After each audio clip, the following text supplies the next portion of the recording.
हिमंता बिस्वा शर्मा असम के मुख्यमंत्री हैं। 5 साल पहले शपथ ली थी कि मैं भय या पक्षपात, अनुराग या द्वेष के बिना संविधान और विधि के अनुसार न्याय करूंगा। विधि द्वारा स्थापित भारत के संविधान के प्रति सच्ची श्रद्धा और निष्ठा रखूंगा। लेकिन शायद वो इस शपथ को भूल गए हैं कि उनका काम बिना पक्षपात और बिना द्वेष के न्याय करने का है, दाढ़ी और टोपी दिखाकर गोली मारने का नहीं। वे भूल गए हैं कि जिस संविधान में सच्ची निष्ठा और श्रद्धा रखने की बात कह रहे हैं, वही संविधान सभी नागरिकों को धर्म, जात, नस्ल के आधार पर भेदभाव नहीं करने की बात कहता है।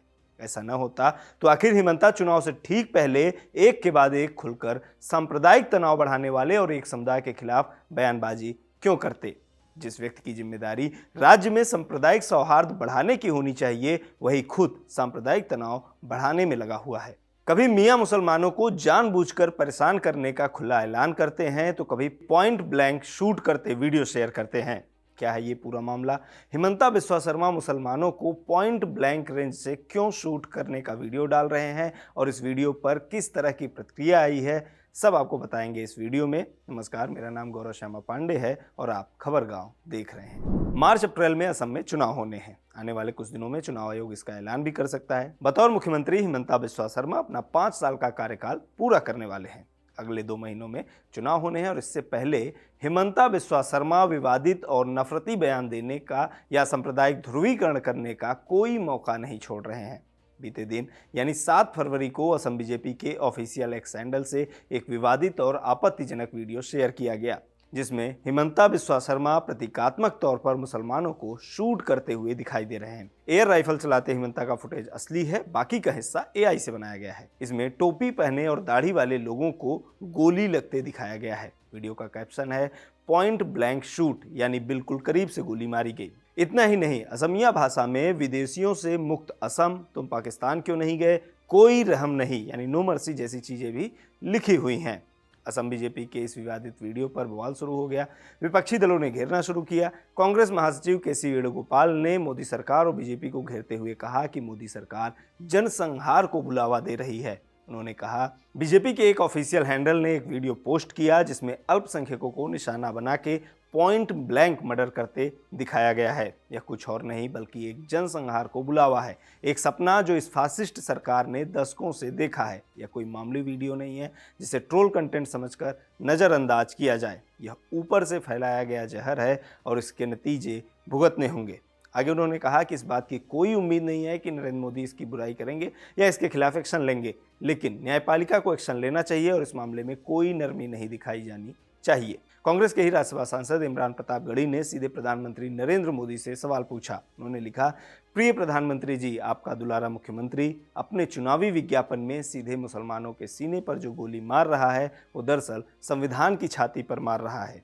ऐसी एक गोली गोडसे ने महात्मा गांधी के सीने पर मारा था। अब भले ही ये वीडियो डिलीट कर दिया गया हो, लेकिन नरेंद्र मोदी जी, सवाल तो आपसे है कि आप ये सब तो देख ही रहे होंगे ना। ऐसा इमरान प्रतापगढ़ी का कहना है। आलोचना हुई तो असम बीजेपी ने अपना पोस्ट डिलीट कर दिया, लेकिन ये नहीं बताया कि ये पोस्ट क्यों किया गया था, इसके पीछे क्या मंशा थी और डिलीट क्यों किया। भले ही अब वीडियो हटा लिया गया हो, लेकिन ये साफ दिखाई देता है कि इस तरह के बयान या वीडियो आकस्मिक या संयोग नहीं है। हिमंता बिस्वा शर्मा लगातार मुसलमानों के खिलाफ बयानबाजियां कर रहे हैं। अभी कुछ दिन पहले ही उन्होंने कहा था कि उनका काम मियां समुदाय को कष्ट देना है। उन्होंने लोगों को उकसाते हुए कहा, जो भी जिस भी तरीके से परेशानी खड़ी कर सकता है उसे करना चाहिए। रिक्शा में अगर किराया 5 रुपए है तो आप उन्हें 4 रुपए ही दीजिए। परेशान होने पर ही वे असम छोड़ेंगे। हिमंता बिस्वा शर्मा और भाजपा सीधे तौर पर मियां के खिलाफ है।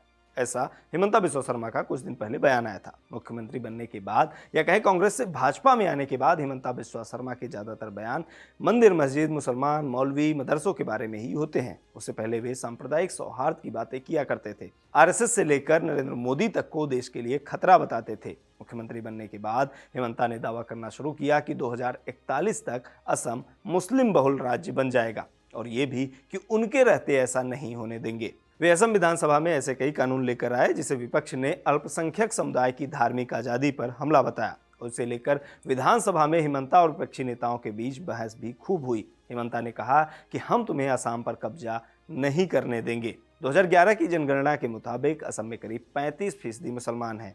और ये मुसलमानों की दूसरी सबसे घनी आबादी वाला राज्य है। हिमंता बिस्वा शर्मा ये आरोप लगाते हैं कि असम में बड़े पैमाने पर अवैध रूप से बांग्लादेश से मुसलमान आकर बसे हैं, जिन्हें वापस जाना होगा। हिमंता खुलकर कहते हैं कि उन्हें बंगाली मूल के मुसलमानों से वोटों की जरूरत नहीं है, क्योंकि ये असमिया संस्कृति और असमिया भाषा को विकृत करना चाहते हैं।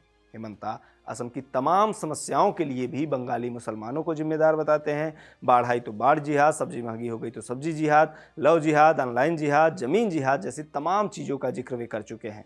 बयानों से इतर हिमंता ने कई सारे ऐसे फैसले भी लिए जो विवादों में रहे, जैसे असम विधानसभा में जुमे की नमाज के लिए मिलने वाले ब्रेक को खत्म करना, स्वदेशी मुसलमानों का आर्थिक सामाजिक सर्वेक्षण, शादी विवाह और तलाक का रजिस्ट्रेशन वगैरह।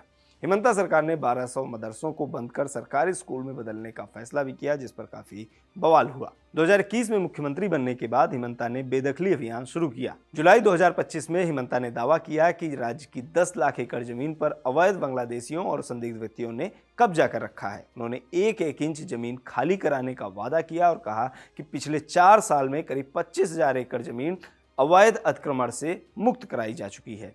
वहीं दूसरी तरफ कांग्रेस पार्टी कहती है कि हिमंता सांप्रदायिक राजनीति कर भाजपा के शीर्ष नेताओं के कृपा पात्र बने रहना चाहते हैं। अपने खिलाफ लगे भ्रष्टाचार के आरोपों को छिपाने और अपना नंबर बढ़ाने के लिए वे इस तरह की राजनीति कर रहे हैं। कांग्रेस ने हिमंता पर 12,000 बीघा जमीन कब्जाने का आरोप भी लगाया है।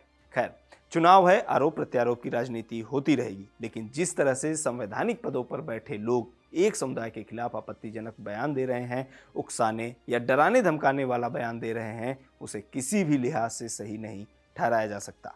इस पूरे मसले पर आपकी राय कमेंट बॉक्स में हमें जरूर बताएं। मेरा नाम गौरव श्यामा पांडे है और कैमरे के पीछे मेरे साथी सर्वेश है। शुक्रिया।